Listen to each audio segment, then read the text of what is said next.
तो hello everybody, आज हम लोग वेक्टर का लेक्चर नंबर 2 देखेंगे।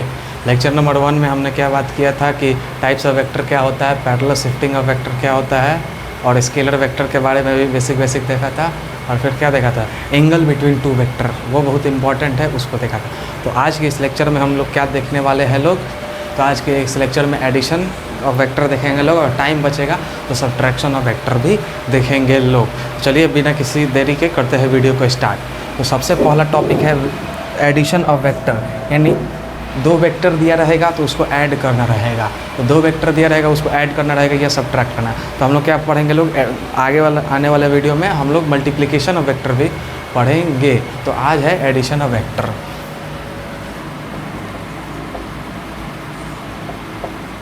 एडिशन ऑफ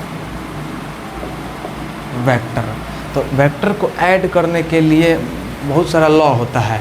इसमें मेन हम लोग पढ़ेंगे लोग ट्रायंगल लॉ के बारे में, ट्रायंगल लॉ के बारे में पढ़ेंगे लोग। उसके बाद से क्या पढ़ेंगे लोग, उसी पर सारा क्वेश्चन हो जाता है ट्रायंगल लॉ पर। तो बस इंट्रोडक्शन देख लेंगे लोग, parallelogram of law of vector addition, फिर पॉलीगॉन लॉ देखेंगे लोग। उसमें देखा जाता है कि दो से ज़्यादा वेक्टर को कैसे ऐड किया जाता है।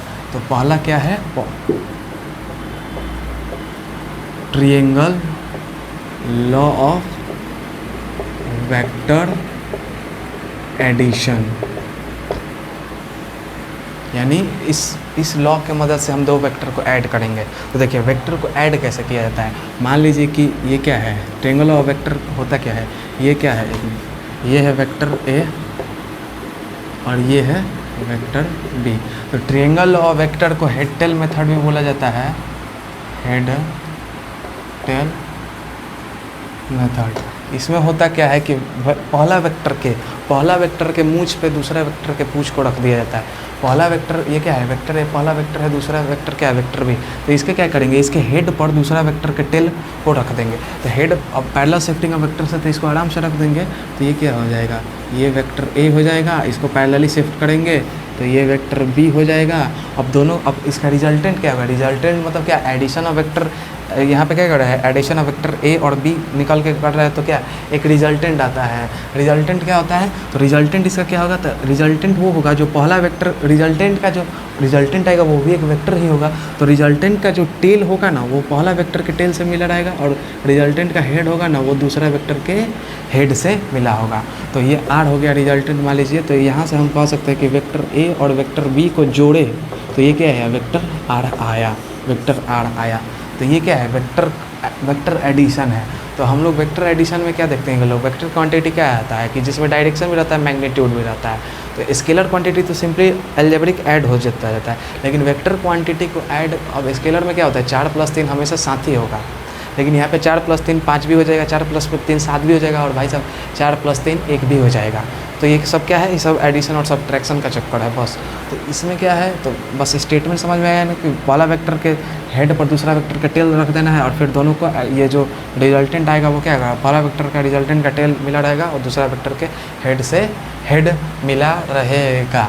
तो ये था। अब देखिए मान लीजिए और एग्जाम्पल हम देखते हैं। तो ये क्या हो गया, ये मान लीजिए वेक्टर ए हो गया, और ये मान लीजिए वेक्टर बी हो गया, और ये हो गया उसका आर। तो इसमें कौन किससे जुड़ रहा है, तो दिख रहा है कि वेक्टर ए है पहला, वेक्टर ए के टेल, वेक्टर ए है ये, और वेक्टर ए के टेल क्या वेक्टर बी का जुड़ा है। यानी हमको दिख रहा है कि वेक्टर ए और वेक्टर बी जुड़ के क्या बना रहा है, वेक्टर आर। क्योंकि वेक्टर आर जो है ये वो पहला वेक्टर के टेल से, ये दिख रहा है ना, ए के साथ टेल जुड़ा है और बी के साथ हेड जुड़ा है। ये हो गया, और ये हो गया वेक्टर ए, ये हो गया वेक्टर बी। तो इसमें हम रिजल्टेंट कैसे निकाल, तो दिख रहा है कि पहला वेक्टर ये है ए, उसके हेड पर क्या है दूसरा वेक्टर यानी वेक्टर बी का टेल जुड़ा है। तो ये क्या हो जाएगा, ऑटोमेटिक ये रिजल्टेंट हो जाएगा। तो इसमें क्या है, vector A plus vector B is equal to vector R आ जाएगा। अब देखिए, अब एक है कि ये है वेक्टर ए और ये है वेक्टर बी, ये है वेक्टर ए। अब लिखना सिखा रहे हैं कैसे लिखा जाता है, क्वेश्चन को देख के कैसे मालूम करेंगे कि कौन सा रिजल्टेंट है और कौन सा वेक्टर ए और बी जो भी है पहला दूसरा कौन सा है। तो इसमें से दिख रहा है कि इस वेक्टर के पूंछ पर इसका वेक्टर ए के टेल पर वेक्टर बी का हेड जुड़ा है, यानी दिख रहा है कि वेक्टर ए और वेक्टर बी यहाँ पर क्या हो रहा है, वेक्टर ए और वेक्टर बी जुड़ के क्या देगा, तो यहाँ से ऑटोमेटिक क्या आ जाएगा, ये हो जाएगा रिजल्टेंट। यहाँ से दिख रहा है कि इसके टेल पर इसका हेड मिला है, तो वेक्टर ए प्लस बी लिखिए, और यह वेक्टर एडिशन में क्या होता है, बराबर ही दोनों सेम ही होता है। वेक्टर ए प्लस बी लिखिए, दोनों क्या आ जाएगा, यहाँ पे रिजल्टेंट आर देख रहा है, समझ में आया ना। ये वेक्टर बी है और ये वेक्टर ए है, तो इसमें दिख रहा है कि इस वेक्टर के हेड पर ये वेक्टर जो है इसका टेल जुड़ा है, यानी ये वेक्टर पहला हो जाएगा, ये वेक्टर दूसरा हो जाएगा, और ये क्या हो जाएगा, रिजल्टेंट हो जाएगा। तो इस बार बी प्लस ए मिलकर क्या बना रहा है, आर बना रहा है। अब ये समझ में आएगा, ये स्टेटमेंट लिखना बहुत ज़रूरी है, समझ में आना चाहिए कौन किससे ऐड हो रहा है साहब, तभी क्वेश्चन सॉल्व होगा। अब यहाँ पे क्या होगा, अब इसका फील लेने की बात करें कि हो कैसे रहा है, तो मान लीजिए कि ये क्या है, एक ब्लॉक है, ये एक ब्लॉक है, इस पर क्या लग रहा है, फोर्स लग रहा है F1, और इस पर क्या लग रहा है F2।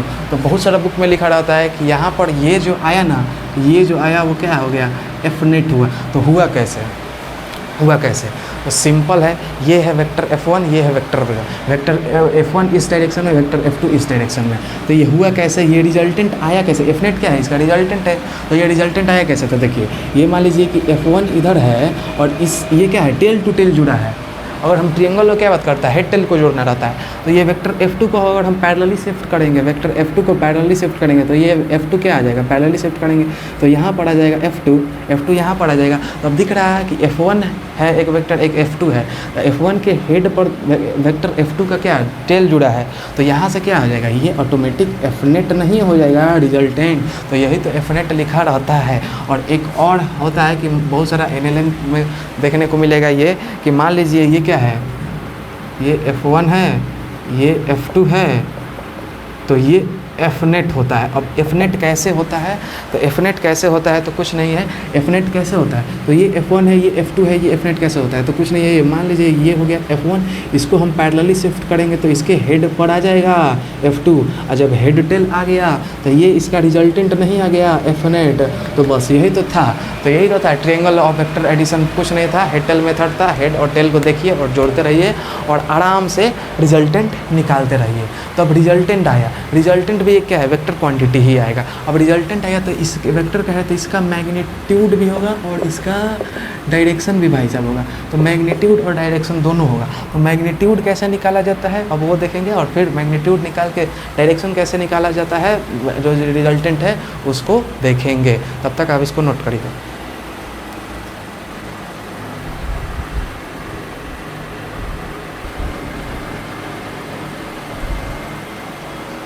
तो चलिए अब बात करते हैं क्या कि वेक्टर जो रिजल्टेंट आया है उसका मैग्नीट्यूड कैसे निकाला जाता है और डायरेक्शन कैसे निकाला जाता है। तो इसमें कुछ नहीं करना है, मान लीजिए क्या वही ट्रायंगल लॉ पढ़ रहे हैं, ये वेक्टर ए है और ये वेक्टर बी है और ये क्या हो गया, आर रिजल्टेंट आया। तो ये आया, ये आया, तो इसका मैग्नीट्यूड क्या होगा और इसका डायरेक्ट, क्योंकि रिजल्टेंट आया है तो रिजल्टेंट का कुछ तो मैग्नीट्यूड होगा और कुछ डायरेक्शन भी होगा। तो निकालेंगे कैसे उस रिजल्टेंट का मैग्नीट्यूड, तो देखिए इसको डेराइव करके निकाला जाता है, लेकिन जेई और नीट जैसे एग्ज़ाम और स्कूल के भी एग्ज़ाम में इसको डेरिवेशन ना आता है। तो डेरिवेशन अगर आपको देखना है तो पैरेललोग्राम का मैंने डेरिवेशन किया था, सेम पैरेललोग्राम और इसका सेम डेरिवेशन, उसका लिंक मैं आपको डिस्क्रिप्शन में दे दूंगा, वहाँ से देख लीजिएगा। बस यहाँ पर बस फार्मूला देखेंगे क्या होता है। तो ये वेक्टर आर रिजल्टेंट हो गया, ठीक है। तो इसका मैग्नीट्यूड क्या होगा, तो वेक्टर आर का जो होता है मैग्नीट्यूड ना, मैग्नीट्यूड केवल mod of R is equal R square क्या होता है, mod of R square is equal to R square लिखिए या आर लिखिए, तो स्क्वायर इधर आएगा तो रूट हो जाएगा, तो root under A square plus B square plus 2ab cos theta. ये क्या होता है, ये जो रिजल्टेंट आया है उसका मैग्नीट्यूड निकालने का फॉर्मूला क्या है, मैग्नीट्यूड मतलब मॉड क्या आता है, बताता है कि मैग्नीट्यूड क्या है। रूट निकालेंगे A square plus B square plus 2ab cos square, where A क्या है, ए क्या है, वेक्टर ए क्या है, ए जो है वो क्या है, वेक्टर ए है, वेक्टर ए का मैग्नीट्यूड है, मैग्नीट्यूड ऑफ क्या, मैग्नीट्यूड ऑफ वेक्टर ए हो गया, और क्या, और बी क्या है, वही मैग्नीट्यूड ऑफ वेक्टर बी हो गया। और थीटा दिखना है, थीटा क्या है, यहाँ पर थीटा है angle between A vector A and vector B. अब angle between vector A and vector B कुछ लोग बकलोलाई करके क्या कर लेता है, इसको ले लेता है, लेकिन ये नहीं होगा। ये कैसे होगा, पिछला लेक्चर में क्या बताया था कि कैसे निकाला जाता है। तो मान लीजिए वेक्टर ए और वेक्टर बी का एंगल निकालने के लिए देखना है कि वो टेल से टेल जुड़ा रहना चाहिए, हेड से हेड जुड़ा रहता है। अब यहाँ पर वेक्टर ए और वेक्टर बी का एंगल क्या होता है, कई लोग ये ले लेता है, लेकिन ये थोड़े होगा, ये नहीं होगा। इसको हम क्या करेंगे, एज्यूम करेंगे कि पैरेलल शिफ्टिंग करेंगे, तो इसको टांग के इधर लाएंगे तो ये क्या है, ये वेक्टर बी हो गया, और इसको हम इधर लाएंगे तो ये वेक्टर ए नहीं हो गया, और ये क्या थीटा ना हो गया, तो इसको ये करेंगे तो ये जो थीटा आया है ना, क्योंकि थीटा यहाँ इसको टांग के इधर लाएंगे इधर, तो इस यहाँ पे क्या हो गया, दोनों का टेल 12 मिल जाएगा, तो वो क्या हो जाएगा, वो एंगल बिटवीन वेक्टर होगा। तो यहाँ पे थीटा जो है ये एंगल बिटवीन वेक्टर होता है, दो वेक्टर के बीच का एंगल, ये क्वेश्चन में गिवन रहेगा, या तो निकालना भी रहेगा, तो देखेंगे कैसे क्वेश्चन करेंगे तो निकाला जाता है। तो ये क्या होगा, मैग्नीट्यूड कैसे निकाला जाता है, ये आया। मैग्नीट्यूड कैसे निकाला जाता है, क्या आया, ये आया, ये। अब डायरेक्शन, इस आर वेक्टर तो वेक्टर क्वांटिटी है, मैग्नीट्यूड तो होगा ही, लेकिन डायरेक्शन भी होगा, तो डायरेक्शन निकाल। अब डायरेक्शन डायरेक्ट हम ना बता देंगे कि डायरेक्शन इसका उधर है, इधर डायरेक्ट नहीं बताएंगे, या तो हम ए से डायरेक्शन बताएंगे कि ए से कितना डिग्री एंगल पर आर जो है वो ऊपर है, या हम बी से, अब दोनों, या तो हम ए से वेक्टर ए से इसका डायरेक्शन बताएंगे, या वेक्टर बी से बताएंगे। अगर हम फ्रॉम वेक्टर ए बात करें, फ्रॉम वेक्टर ए, अगर हम वेक्टर ए से बात करें तो ए से क्या होगा, अगर ए से इसका डायरेक्शन निकालना रहेगा, तो मान लीजिए कि ये ए से अल्फ़ा एंगल ऊपर है, तो हम बोलेंगे कि ये जो वेक्टर आर है ए से अल्फ़ा एंगल है, तो हम क्या होगा, मान लीजिए कि ये ए ईस्ट डायरेक्शन में है, तो हम बोलेंगे क्या, मान लीजिए ए ईस्ट डायरेक्शन में है, तो हम क्या बोलेंगे कि डायरेक्शन ऑफ आर क्या है, वेक्टर ए से अल्फ़ा एंगल मैंने ईस्ट के ऊपर है, 45 डिग्री रहेगा तो 45 डिग्री रहेंगे, 60 डिग्री रहेगा तो 60 डिग्री रहेगा, या तो हम बी से निकालेंगे कि वेक्टर बी से वो कितना एंगल पर है, तो वेक्टर ए से निकालेंगे तो अल्फ़ा ले लेंगे, और वेक्टर बी से निकालेंगे तो बीटा ले लेंगे। तो यहाँ पे फॉर्मूला आता है, डायरेक्ट फार्मूला बता रहे हैं कि tan अल्फ़ा होता है वो क्या होता है, बी साइन थीटा और ए प्लस बी कॉस थीटा।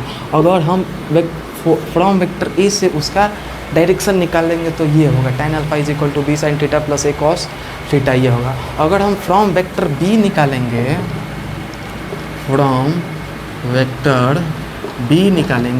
तो tan बीटा हो जाएगा, क्योंकि ये भी तो वेक्टर क्वांटिटी है, यहाँ से डायरेक्शन निकालेंगे या तो यहाँ से डायरेक्शन निकालेंगे, तो tan beta is equal to क्या होता है, tan beta is equal to होता है A sine theta plus B A cos theta, ये क्या हुआ, tan बीटा का आ गया। ए से निकालेंगे, अगर एंगल वेक्टर ए से निकालेंगे, वेक्टर ए से कितना डिग्री ऊपर है, तो कैसे क्या होगा कि ये B sine theta plus A cos theta, sine theta क्या है, एंगल बिटवीन टू वेक्टर है, थीटा क्या है, एंगल बिटवीन टू वेक्टर है, तो यहाँ से tan अल्फ़ा आ जाएगा, और tan अल्फ़ा आ जाएगा तो कुछ नहीं करना है, tan इन्वर्स कर देंगे तो अल्फ़ा भी आ जाएगा।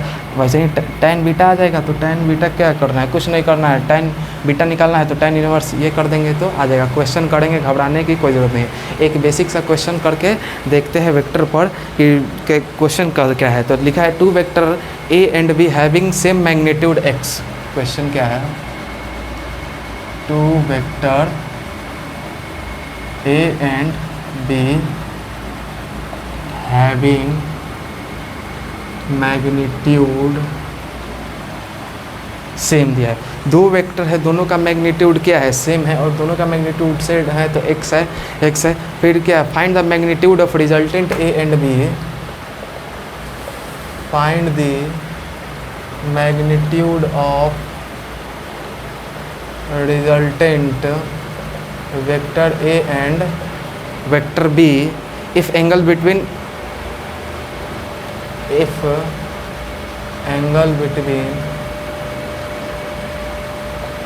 टू यानी ए और बी के बीच में वेक्टर इज 60 डिग्री दिया है।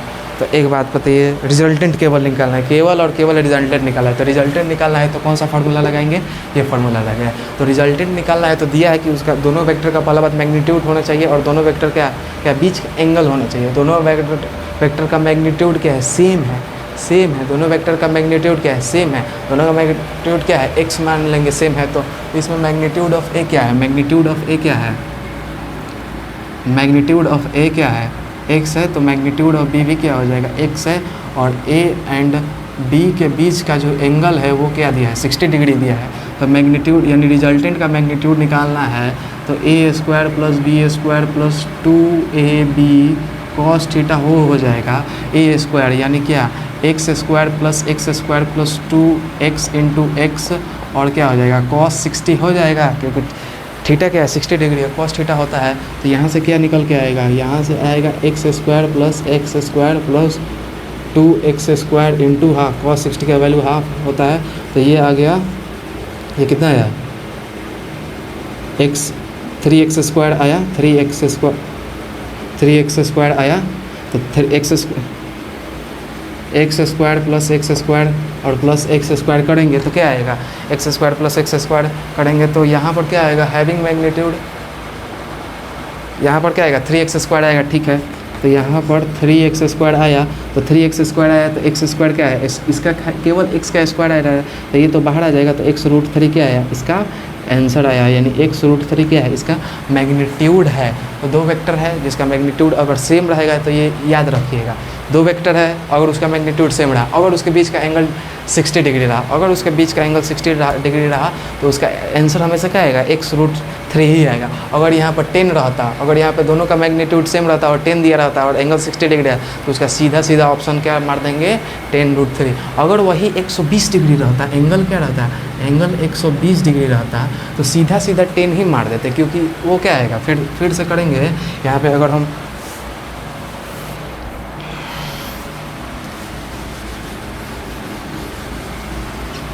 अगर 120 डिग्री मान के करेंगे यहाँ पर तो देखिए सीधा 10 ही आ जाएगा। तो याद रखना है तो रखिए, नहीं तो सॉल्व करना रहेगा तो सॉल्व करिएगा कि अगर सेम मैग्नीट्यूड है 60 डिग्री है तो दोनों का रिजल्टेंट क्या आएगा x√3, यानी अगर 10 दिया रहेगा तो 10√3 आएगा, 5 दिया रहेगा 5√3। अगर दो मैग्नीट्यूड सेम है और दोनों का बीच का एंगल 120 डिग्री है तो उसमें वही एज इट इज़ उसका जितना मैग्नीट्यूड दिया रहता है वही आ जाता है। देखिए इसमें क्या है, तो इसमें लगाएंगे a² plus b² plus 2ab cos theta लगाएंगे तो ये क्या आएगा, x square plus 2x square x into x हो जाएगा, और cos 120। तो cos 120 क्या होता है, cos 120 निकालना सिखाया था बेसिक मैथमेटिक में, कैसे निकाला जाता है, तो cos 180 माइनस 60 कर देंगे, cos 180 माइनस 60 करेंगे, cos 180 यानी 120 है, 120 है 120 यानी 180 माइनस 60 यानी सेकंड क्वाड्रेंट में आता है। सेकंड क्वाड्रेंट में cos क्या होता है, निगेटिव होता है, निगेटिव लगाएंगे, cos 60 एज इट इज़ लिख देंगे, इसको डायरेक्ट इसको, और फिर माइनस हाफ हो जाएगा। तो cos 120 का माइनस हाफ होता है, तो ये क्या हो गया, माइनस हाफ हो गया, ये 2 गया, तो ये क्या आया 2x स्क्वायर, और माइनस ये माइनस इधर आ जाएगा x स्क्वायर, 2x स्क्वायर में से माइनस x स्क्वायर हुआ तो x स्क्वायर आया और सीधे x आया, यानी x आया। यानी अगर दो वेक्टर रहता, मैग्नीट्यूड 10 रहता तो दोनों का रिजल्टेंट क्या आता, 10 ही आता। अगर वेक्टर दोनों वेक्टर के एंगल के बीच में कितना है तो क्या 120 डिग्री है। तो इसको आप याद ऐसे भी रख सकते हैं कि दो वेक्टर है, दोनों का मैग्नीट्यूड अगर सेम है, दोनों का मैग्नीट्यूड सेम है तो क्या होगा, दोनों का मैग्नीट्यूड सेम है, अगर एंगल 60 डिग्री है तो दोनों का क्या होगा x√3 आंसर आएगा, और x कुछ भी हो सकता है। अगर एंगल 120 डिग्री है तो सीधे x भी आ जाएगा, x आ जाएगा। तो यहाँ तक हो गया, एक बेसिक सा क्वेश्चन किए कॉन्सेप्ट क्लियर करने के लिए। अभी और सारा क्वेश्चन करेंगे, तब तक नोट करिए इसको।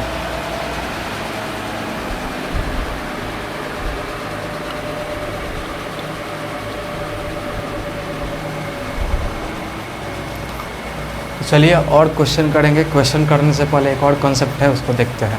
इसमें क्या है कि वेक्टर A है और वेक्टर B है, दोनों मिला के वेक्टर C रिजल्टेंट आया। तो C का जो होता है क्या, magnitude of C is equal to a² plus b² plus 2ab cos theta होता है मैग्नीट्यूड ऑफ C। तो यहाँ पर मैक्सिमम और मिनिमम का कॉन्सेप्ट है कि अगर क्या करेंगे, अगर यहाँ पे cos थीटा तो कुछ भी हो सकता है, तो अगर इफ़ वाला केस क्या है, if theta is equal to 0 degree, अगर थीटा 0 डिग्री होगा तो यहाँ पर क्या हो जाएगा, cos 0 का वैल्यू 1 हो जाएगा। तो ये फार्मूला क्या हो जाएगा, ये फार्मूला क्या हो जाएगा, √a² plus b² plus 2ab केवल हो जाएगा। क्यों, क्योंकि cos 0 का वैल्यू 1 हो जाएगा। तो ये किसका फार्मूला है, ये किसका फार्मूला है, a² प्लस b² प्लस, इसको हम क्या लिख सकते हैं, ये क्या होता है, अगर इसको हम c इज इक्वल टू क्या आया, c is equal to a, इसको अगर इधर लेकर आएंगे तो c² is equal to a² plus b² plus 2ab हो जाएगा। a² प्लस b² किसका फार्मूला है, c² is equal to a plus b का द होल स्क्वायर का फार्मूला है। a² से स्क्वायर कटा तो c इज इक्वल टू क्या, a प्लस b आया सीधे। यानी क्या, कि अगर ये क्या थीटा 0 डिग्री होगा तो दोनों को डायरेक्ट ऐड कर देंगे। अगर थीटा 0 डिग्री होगा तो दोनों का मैग्नीट्यूड एक का दिया रहेगा 4, एक का दिया रहेगा 7, तो 4 + 3 डायरेक्ट 7 कर देंगे अगर थीटा 0 डिग्री हुआ। यानी अब 4 और +3 को मैक्सिमम जोड़ेंगे तो यही ना आएगा, 4 और +3 7। तो यहाँ से क्या है, यहाँ से देखने को मिल रहा है कि ये C का जो मैग्नीट्यूड है वो मैक्सिमम आया है। तो यहाँ पर हम क्या लिखेंगे, तो यहाँ पे लिखेंगे C = क्या है, C = A + B, और ये क्या है मैक्सिमम आया है। अब कोई भी चीज़ दो को चीज़ को जोड़ेंगे तो क्या मान लीजिए 4 है और 3 है, तो 4 + 3 7, 7 ही मैक्सिमम होगा। तो मैक्सिमम कब होगा, जब थीटा 0 डिग्री होगा। और मिनिमम कब होगा, if theta = 180 degree. If theta = 180 degree करेंगे तो यहाँ पे C जो होगा A - B हो जाएगा। क्योंकि यहाँ पे थीटा = 180 डिग्री करेंगे तो 180 डिग्री हो जाएगा, 180 डिग्री हो जाएगा। और यहाँ पर क्या हो जाएगा, 180 डिग्री क्या होता है, -1 होता है, बेसिक मैथमेटिक्स में पढ़ाया था। तो ये क्या हो जाएगा, A² + B² - 2AB हो जाएगा। और A - B का होल स्क्वायर होता है, तो यहाँ से A - B आएगा केवल। अब इसमें बड़ा कौन होगा छोटा कौन होगा, तो मान लेंगे A बड़ा होगा तो B छोटा होगा, तो माइनस करेंगे। और कुछ भी होगा केवल मैग्नीट्यूड लेना है तो वो वैल्यू तो पॉजिटिव ही आएगा मोड में जो आता है। तो ये क्या आया, ये मिनिमम आया। कब, कुछ नहीं याद रखना है, थीटा अगर 0 डिग्री हुआ तो मैक्सिमम क्या होगा A + B, और थीटा अगर 180 डिग्री हुआ तो मिनिमम वैल्यू क्या होगा उस वेक्टर का जो ऐड करेंगे वो होगा A - B। अगर थीटा इफ़ थीटा = 90 डिग्री आया तो C यहाँ पे 90 डिग्री रखेंगे तो cos थीटा क्या होता है 0 होता है। तो ये पार्ट पूरा ख़त्म हो जाएगा। तो ये क्या आएगा, √अंडर केवल A² + B² बच जाएगा। और ये C वेक्टर है ना, वो always lies between mod of A - B, यानी जो मिनिमम वैल्यू और मैक्सिमम वैल्यू के बीच में हमेशा रहता है। उसका रेंज क्या रहता है, जो रेंज है वेक्टर C जो भी रिजल्टेंट आया है उसका रेंज क्या रहता है, जो मिनिमम और मैक्सिमम के बीच में ही उसका रेंज रहता है। अभी क्वेश्चन करेंगे तो समझ में आ जाएगा। मान लीजिए क्वेश्चन है कि वेक्टर A जो है वो कितना है, वेक्टर A का मैग्नीट्यूड 10 न्यूटन है और वेक्टर B का मैग्नीट्यूड कितना है 6 न्यूटन है। वेक्टर B का मैग्नीट्यूड क्या है 6 न्यूटन है। इसमें पूछा है कि find the range of resultant of vector A and B। Question क्या है, find the range of resultant of vector A and vector B। Vector A और वेक्टर B के बीच का रिजल्टेंट का रेंज क्या होगा। तो ये बस केवल दिमाग में रखना है कि मैक्सिमम और मिनिमम के बीच में रेंज होता है। तो मैक्सिमम क्या होगा जब थीटा 0 डिग्री, अब एंगल तो नहीं दिया है तो मैक्सिमम क्या होगा, थीटा 0 डिग्री मान लेंगे। जब 0 डिग्री होगा तो क्या होगा A + B, सीधे A + B को क्या है A + B क्या ऐड करेंगे तो ये क्या है 16 न्यूटन आया। और मिनिमम क्या होगा, सीधे एंगल नहीं दिया है और मिनिमम पूछ रहा है तो A - B करेंगे तो क्या आया 6 न्यूटन आया, 6 न्यूटन आया। यानी ये क्या आया C क्या 10 में से 6 गया 4 न्यूटन आया। यानी C जो लाई करेगा वो किसके किसके बीच है 4 और 16 के बीच में ही लाई करेगा। यानी इसका मैक्सिमम वैल्यू क्या होगा 16 होगा और मिनिमम वैल्यू क्या होगा 4 होगा। एक और क्वेश्चन करते हैं। इसमें क्या है, A का मैग्नीट्यूड 8 न्यूटन दिया है और B का मैग्नीट्यूड 6 न्यूटन दिया है, 6 न्यूटन दिया है। इसमें विच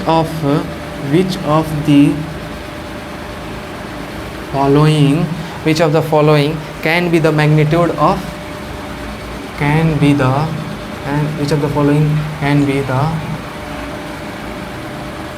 magnitude of vector A + vector B। यानी दोनों को ऐड करेंगे, वेक्टर ऐड करेंगे।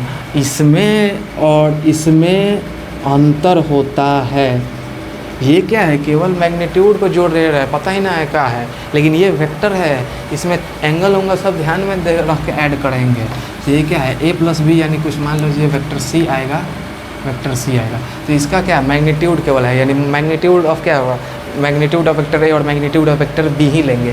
तो इसमें विच ऑफ द फॉलोइंग पूछा है, तो ऑप्शन नंबर A हो जाएगा कितना 10 न्यूटन, ऑप्शन नंबर B हो जाएगा कितना 1 न्यूटन, ऑप्शन नंबर C हो जाएगा कितना 15 न्यूटन, ऑप्शन नंबर D कितना हो जाएगा 14 न्यूटन, और E भी ऑप्शन लेते हैं 2 न्यूटन, ऑप्शन नंबर E हो गया। ऑप्शन नंबर F हो गया कितना 2.1 न्यूटन, ऑप्शन नंबर G कितना हो गया क्या हो जाएगा 14.1 न्यूटन, ऑप्शन नंबर H कितना हो गया 13.9 न्यूटन। तो इसमें से अब विच ऑफ द फॉलोइंग जो सही है उस पर टिक लगाते जाना है कि कौन सा रेंज होगा।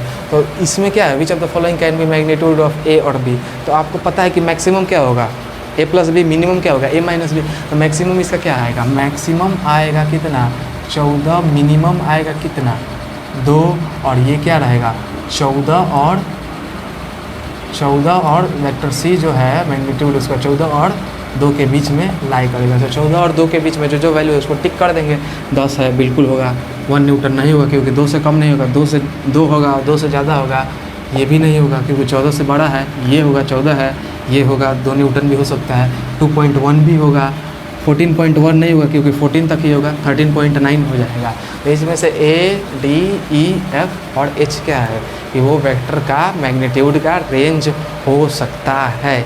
तो अब कॉन्सेप्ट का पूरा हो गया। अब सीधा सीधा हम 4-5 क्वेश्चन करेंगे, उसके बाद से सब्ट्रैक्शन ऑफ वेक्टर स्टार्ट करेंगे। तब तक इसको नोट करिए।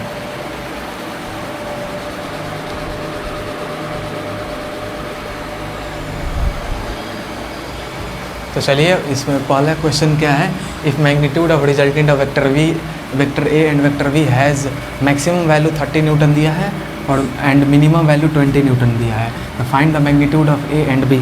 तो आराम से निकल जाएगा। इसमें करना क्या है, कुछ नहीं, मैक्सिमम वैल्यू क्या होता है ए प्लस बी कितना दिया है 30 दिया है, और मिनिमम क्या होता है ए माइनस बी, वो कितना दिया है 20 दिया है। तो उसमें मैग्नीट्यूड ऑफ ए और बी पूछ रहा है।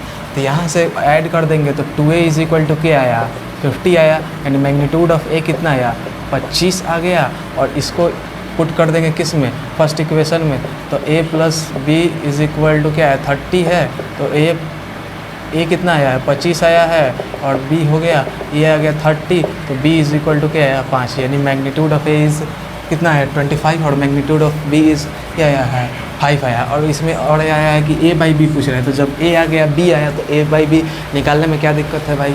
तो a बाई बी क्या होगा, a by B is equal to क्या होगा 25/5 काटेंगे इसको तो क्या आया 5 आ गया। तो a बाई बी 5 आया। तो इसमें केवल कुछ नहीं याद रखना है भाई, आप लोग को केवल ध्यान रखना है कि maximum value a plus B होता है, minimum value a minus B होता है। उसे आप कोई सवाल करके लेके चल लेंगे आराम से अपने पॉकेट में।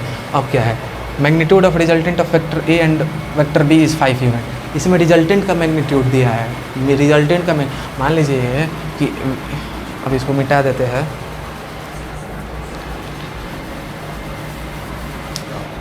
ये तो हो गया। तो इसमें क्या दिया है, मैग्नीट्यूड ऑफ वेक्टर ए और प्लस वेक्टर बी होता है वेक्टर सी। तो इसमें इसका मैग्नीट्यूड गिवन है और उसका मैग्नीट्यूड मॉड ऑफ सी जो गिवन है वो कितना है 5 यूनिट, यानी 5 यूनिट है 5 है। Where magnitude of A and B, magnitude vector A का जो मैग्नीट्यूड है वो कितना दिया है 5√3 और क्या है वेयर वेक्टर ए है इतना मैग्नीट्यूड। फाइंड द एंगल, एक मिनट क्वेश्चन गलत है, एक मिनट हो। और इसमें मैग्नीट्यूड ऑफ ए 5√3 दिया है और मैग्नीट्यूड ऑफ बी जो दिया है वो 5 यूनिट लिख लीजिए कि मैग्नीट्यूड ऑफ ए कितना दिया है 5√3 यूनिट, 5√3 यूनिट, और इसका क्या 5 यूनिट दिया है। तो इसमें और मैग्नीट्यूड ऑफ बी कितना दिया है 5 दिया है। और पूछ करा है find the angle between A and B. तो जब रिजल्टेंट नहीं दिया रहता है तो एंगल दिया रहता है, तो एंगल से रिजल्टेंट निकाल देते हैं। और रिजल्टेंट दिया है तो रिजल्टेंट से एंगल वाइस वर्सा निकाल देंगे। तो इसमें क्या होता है, mod of C is equal to क्या हो जाएगा a² + b² + 2ab cos theta. वह थीटा इज साहब क्या होता है, थीटा कि angle between A and B, angle between A and B दोनों। अब ये हम बार बार बता रहे हैं कहे कि इसको नहीं लेना है भाई साहब, इसको पैरेलली शिफ्ट करेंगे तो ये यहाँ आएगा, तो ये होगा angle between A and B. तो यहाँ पर क्या होगा कि एंगल वेक्टर ए 5√3 है, वेक्टर बी 5 यूनिट है। तो इसमें कुछ नहीं लेना, मैग्नीट्यूड इसका दिया है 5 और ये क्या दिया है 5√3 का स्क्वायर और ये 5 का स्क्वायर + 2 × 5√3 × 5 और इंटू कॉस थीटा। अब इधर ये रूट है, इधर आएगा तो स्क्वायर हो जाएगा, तो ये 5 का स्क्वायर 25 हो जाएगा, 5√² ये हो गया 75 + 25 प्लस कितना हो गया 10 × 5 10 10 × 5 50√3 कॉस थीटा। ये 25 से 25 उड़ गया, ये क्या आया अब ये क्या आएगा, ये आएगा -50√3 cos theta is equal to 75 हो गया। Cos theta is equal to -75, 50√3 हो गया, ये क्या आ गया, और 50√3 हो गया आराम से, 2 हो गया, ये 3 हो गया, 2 हो गया, ये 3 हो गया, ये 2 हो गया, ये 3 हो गया, ये 2 हो गया, ये 3 हो गया। अब यहाँ से क्या आया, फिर कुछ गलती किएगा, ये 2 हो गया और ये 3 हो गया, तो यहाँ से आ गया क्या, और फिर ये क्या हो गया, ये 3 से इसको √3 में कर देगा, तो -√3/2 होता है, और -√3/2 अब आपको तो निकालना पड़ेगा। अब निकालेंगे कैसे, तो बेसिक मैथमेटिक्स में पढ़ाया था कि यहाँ पे cos theta is equal to -√3/2 है, तो थीटा इज इक्वल टू क्या हो जाएगा, 150 डिग्री हो जाएगा। अब बेसिक मैथमेटिक्स में निकाला था कैसे कि cos 150 को कहाँ लिख सकते हैं, 180 - 30 लिख सकते हैं, 180 - 30 सेकेंड क्वाड्रेंट आएगा, सेकेंड क्वाड्रेंट में आएगा तो -cos 30 हो जाएगा, -cos 30 क्या होगा, -√3/2 आराम से लिख देंगे। तो ये थीटा क्या आया, इसका 150 आया। तो पहला क्वेश्चन हो गया। दूसरा क्वेश्चन हो गया, इसमें दूसरा में दिया था क्या, रिजल्टेंट दिया था, इसमें मैग्नीट्यूड ऑफ ए और बी दिया था, उसमें एंगल निकाला था, एंगल निकाल दिया आराम से। अब चलिए उसका अब तीसरा क्वेश्चन पर चलते हैं।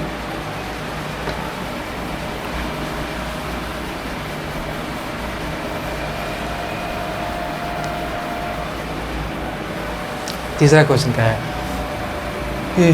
Find the magnitude of resultant of vector A and vector B. Question है मैग्नीट्यूड ऑफ ए 10 न्यूटन दिया है, मैग्नीट्यूड ऑफ बी 20 न्यूटन दिया है, और एंगल बिटवीन ए और बी क्या दिया है, 60 डिग्री दिया है। तो मैग्नीट्यूड ऑफ ए क्या दिया है, magnitude of vector A is equal to क्या है, आ गया 10 है, मैग्नीट्यूड ऑफ बी कितना है 20 है, एंगल बिटवीन दोनों के बीच में एंगल कितना दिया है 60 डिग्री दिया है। तो इसमें magnitude of resultant of A और बी, अब इतना आसान सवाल कौन ना बना लेगा जब उतना देर से हम लोग पढ़ रहे हैं लोग।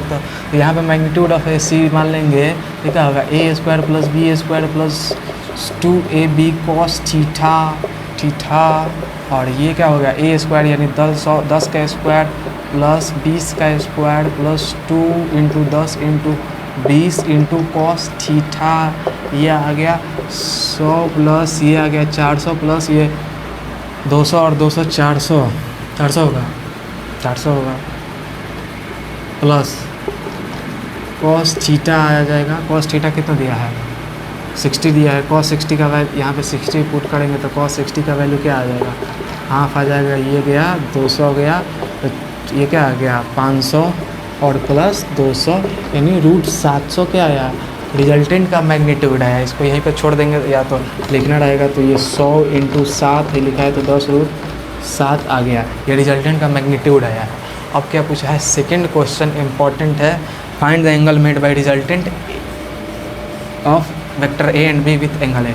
वेक्टर ए मान लीजिए ये है, वेक्टर बी मान लीजिए ए है, ये हो गया इसका रिजल्टेंट आर, अब ये हो गया रिजल्टेंट आर या सी। तो इसमें क्या, find the angle made by resultant, ये रिजल्टेंट कितना एंगल बनाया है वेक्टर ए के साथ, तो ये अल्फ़ा बनाता है बताया था, तो यहाँ पे अल्फ़ा निकालना है, यानी tan alpha is equal to, आसानी से क्या होगा, tan alpha is equal to क्या हो जाएगा, b sin theta a plus b cos theta, b sin theta करेंगे तो b वेक्टर का मैग्नीट्यूड क्या दिया है 20 × sin 60, sin 60 क्या होता है, sin 60 होता है √3/2, ये क्या होगा a कितना दिया है, a 10 दिया है और b 20 और cos 60 होगा 1/2, ये गया 10, ये गया 10, यानी ये क्या है 10√3/20 आया, ये गया कितना, ये आया 2 यानी √3/2, यानी tan अल्फ़ा का वैल्यू आया √3/2, तो alpha is equal to tan inverse, आराम से यहाँ पर भी आंसर आ जाए, ये भी आंसर हो जाएगा, यहाँ पे छोड़ देंगे तो और स्टाइलबाजी में लिखना है तो tan alpha is equal to क्या लिखेंगे √3/2, ये हो गया खत्म सवाल। तो यहाँ पे क्या होगा, 3 क्वेश्चन करे और एक इम्पॉर्टेंट बहुत अच्छा क्वेश्चन है, उसमें दिमाग लगाने वाला है, उसको करके हम लोग parallel law of vector addition, parallelogram of law of vector addition पढ़ेंगे, फिर पॉलीगॉन लॉ बस इंट्रोडक्शन करेंगे। सारा क्वेश्चन तो देख ही रहे हैं कि ट्रायंगल लॉ से ही बन जा रहा है, इसको नोट करिए तब तक।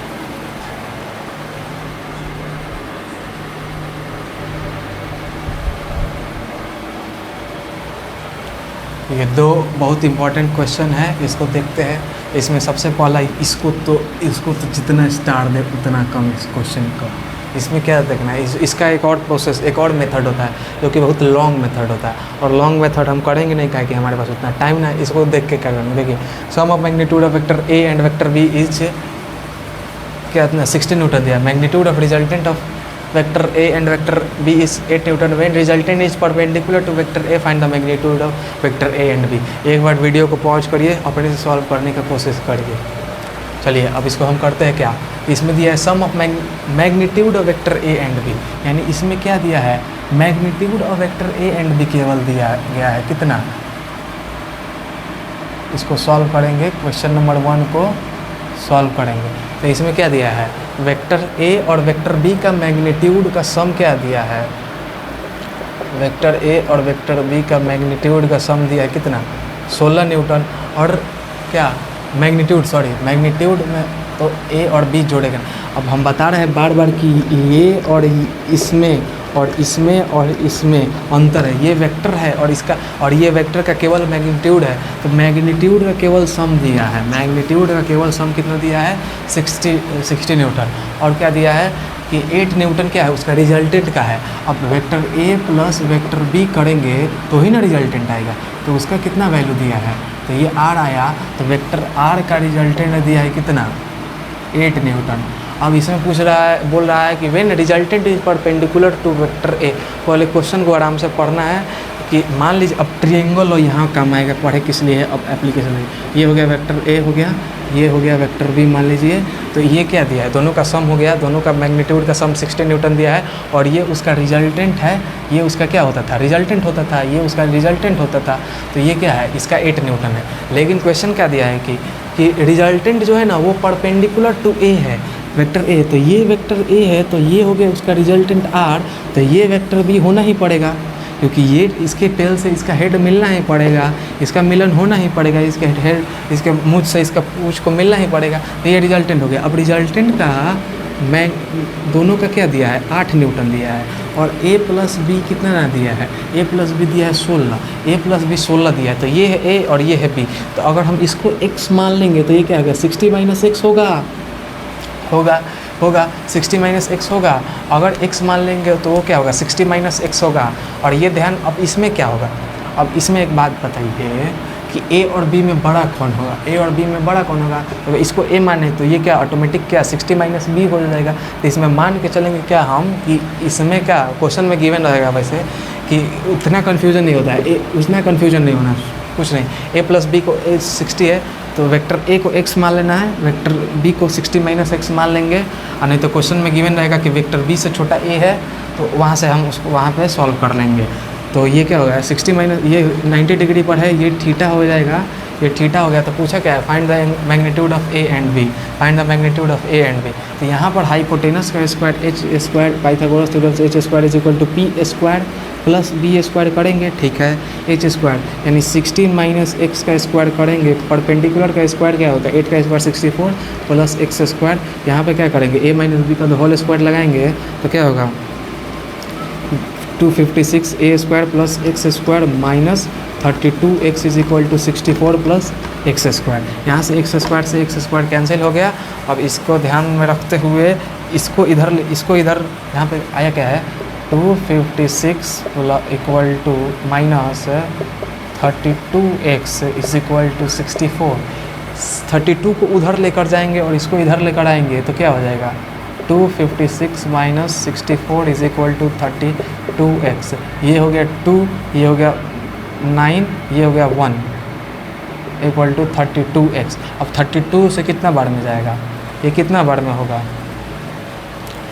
इसको करने के लिए 32 6 जा शायद होता है, 32 6 जा कैसे होगा, एक मिनट 32 6 जा, हाँ 32 6 जा ही होगा।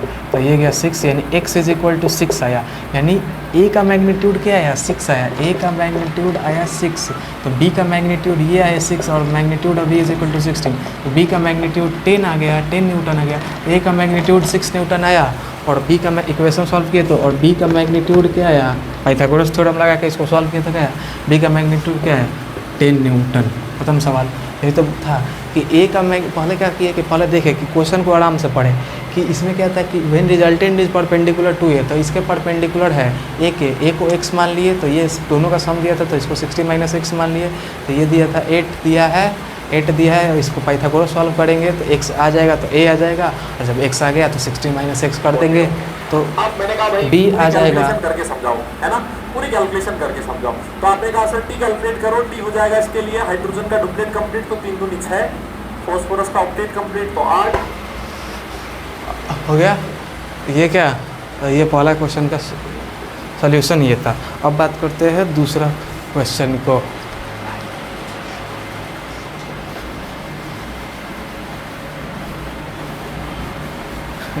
डुप्लेट कंप्लीट करने लग रहा है।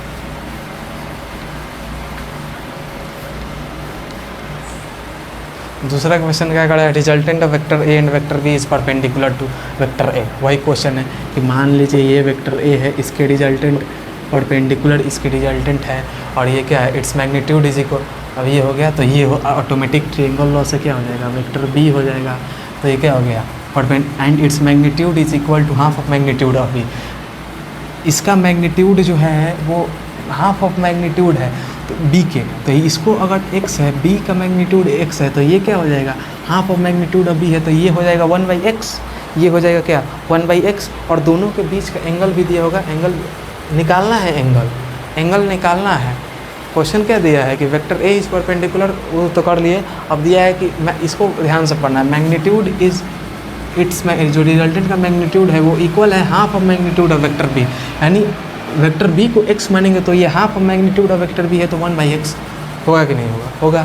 तो ये क्या है, ये थीटा मानेंगे, ये परपेंडिकुलर, ये 90 डिग्री है, तो sine theta is equal to क्या होगा, परपेंडिकुलर अपन हाइपोटेनस, परपेंडिकुलर कितना है 1/x है, और ये क्या फिर x हाइपोटेनस भी क्या है x है, तो क्या आएगा 1/x², ये है यहाँ, ये परपेंडिकुलर है, ये हाइपोटेनस है, तो इसको सॉल्व करने में क्या जा रहा है, सॉरी 1/x नहीं होगा, इसके हाफ है, इसका हाफ है, तो ये क्या होगा x/2 ना होगा, इसके हाफ b का मैग्नीट्यूड के हाफ है तो x/2 ना होगा, यही गलती हो रहा था। तो परपेंडिकुलर क्या है x/2 अपॉन हाइट, ये हो गया x/2 अपॉन x आ गया, ये आएगा 1/2, sine theta is equal to 1/2, तो थीटा इज इक्वल टू कौन बकलोल आदमी में बता देगा कि ये क्या आएगा, ये 30 डिग्री आएगा, यानी दोनों के बीच का एंगल कितना है 30 डिग्री हो गया। तो अब चलिए नेक्स्ट टॉपिक का बात करते हैं, जो कि क्या है parallelogram law of vector addition और polygon law of vector addition.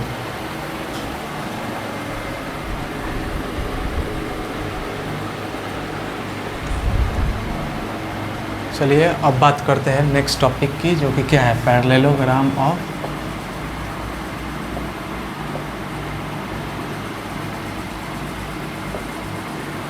Vector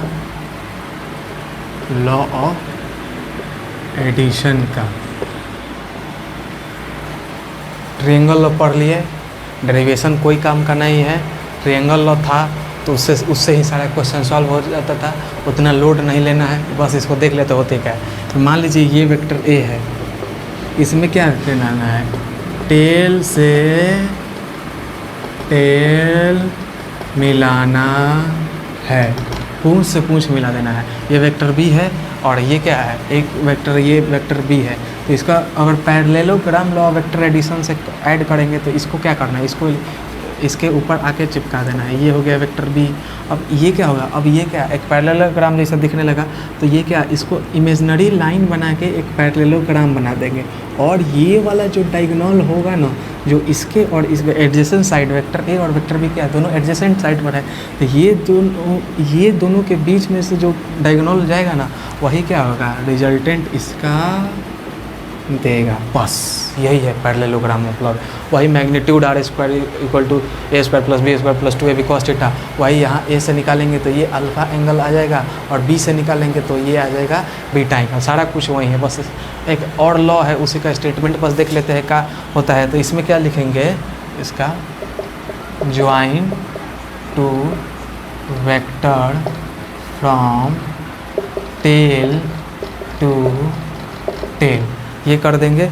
उसके बाद से tail to tail as two adjacent side of parallelogram, as two adjacent side of parallelogram. उसके बाद से complete the imaginary line of parallelogram. और कुछ adjacent side वही होता है जो एक ही पॉइंट से निकलता है। तो ये क्या हो गया, ये हो गया वेक्टर ए और वेक्टर बी, और उसका डायगोनल जो होता है पैरेललोग्राम का वो रिजल्टेंट देता है। बस यही था पैरेललोग्राम लॉ, वेक्टर एडिशन। अब दूसरा एक और लॉ आता है पॉलीगॉन लॉ। अब क्या केवल एक दो ही वेक्टर को ऐड कर सकते हैं? तो बिल्कुल नहीं। 2 वेक्टर है, 50 वेक्टर है, 10 वेक्टर है, जितना वेक्टर है उसको ऐड कर देंगे। मान लीजिए ये वेक्टर ए है और ये वेक्टर बी है, तो ये क्या हो जाएगा, आर हो जाएगा, ए प्लस बी हो जाएगा, ए प्लस बी यानी वही रिजल्टेंट हो गया। और एक और वेक्टर ये हो गया, तो अब क्या रहेगा, ये क्या होगा, फर्स्ट वेक्टर हो गया, ये क्या होगा, सेकंड वेक्टर हो गया। तो ये क्या हो गया, ये ए प्लस बी का और प्लस क्या हो जाएगा, ये मान लीजिए सी है, ये सी हो गया, ये सी हो गया। तो बस 3 वेक्टर यहाँ पे जोड़ दिए। ऐसे ही एक और यहाँ पे वेक्टर आ जाएगा, तो ये फर्स्ट वेक्टर होगा। काहे कि ये फर्स्ट वेक्टर के हेड से ये सेकंड वेक्टर का डी मिला है, तो ये उसका रिजल्टेंट आ जाएगा आर, एक नया रिजल्टेंट आएगा। तो polygon law of vector addition कुछ नहीं करता है। ये वेक्टर ए है, ये वेक्टर बी है, कितनों वेक्टर रहे, ये वेक्टर सी है, ये वेक्टर डी है, कुछ नहीं करना है, पहले वेक्टर से लास्ट वेक्टर को जोड़ देना है। तो ये आर आया, तो यही रिजल्टेंट आया, vector A plus vector B plus vector C plus vector D is equal to vector R. अगर यही क्या, अगर मान लीजिए कि ऐसे गया वेक्टर ए और ये गया वेक्टर बी और ये गया वेक्टर सी, और यही आके जहाँ से स्टार्टिंग किया था वहीं पे जुड़ गया, ये आ गया वेक्टर डी, तो इसमें रिजल्टेंट कहाँ है, तो इसका रिजल्टेंट 0 है। इसका रिजल्टेंट क्या है, 0 है, क्या कि जो स्टार्टिंग किया था वहीं पे आ गया, जो स्टार्टिंग किया था वहीं पे आ गया। तो वेक्टर में उसका डायरेक्शन तो वहीं पे आकर रुक गया। तो डिस्प्लेसमेंट छोटी क्लास में सीखने से कि अगर गया आया तो क्या होता था, 0 हो जाता। वैसे ही इसका वेक्टर का रिजल्टेंट क्या है, 0 है। तो vector A plus vector B plus vector C plus vector D is equal to 0 आया। तो 0 आता है, तो जब मैग्नीट्यूड 0 आता है उसका क्या बोलता है, 0 वेक्टर बोला जाता है। उसका डेफिनेशन क्या होता है, ए वेक्टर हुज मैग्नीट्यूड इज 0, तो वो क्या होता है, 0 वेक्टर होता है। तो पॉलीगॉन लॉ किस लिए लगाया जाता है, जब 2 से ज़्यादा वेक्टर आए उसको ऐड करते जाएंगे। सब तो ट्रायंगल लॉ का ही एप्लीकेशन है। ट्रायंगल लॉ आराम से पढ़िए, डेरिवेशन करना है तो कर लीजिए, डिस्क्रिप्शन में लिंक दे देंगे, वहाँ से देख लीजिएगा। तो ट्रायंगल लॉ से ही सारा क्वेश्चन आराम से बन जाएगा। कुछ अच्छे क्वेश्चन के प्रैक्टिस भी किए, अभी लास्ट में जब चैप्टर कंप्लीट आएगा तो एक प्रैक्टिस सेशन डाल देंगे, उसमें अच्छा एडिशन और सब्ट्रैक्शन पर क्वेश्चन रहेगा। तो समय के अभाव के कारण ये क्या एडिशन ही आज रह देते, नेक्स्ट लेक्चर में सब्ट्रैक्शन और वेक्टर से स्टार्ट करेंगे। तो आज के लिए इतना ही, मिलते हैं नेक्स्ट वीडियो में। Thank you for watching this video.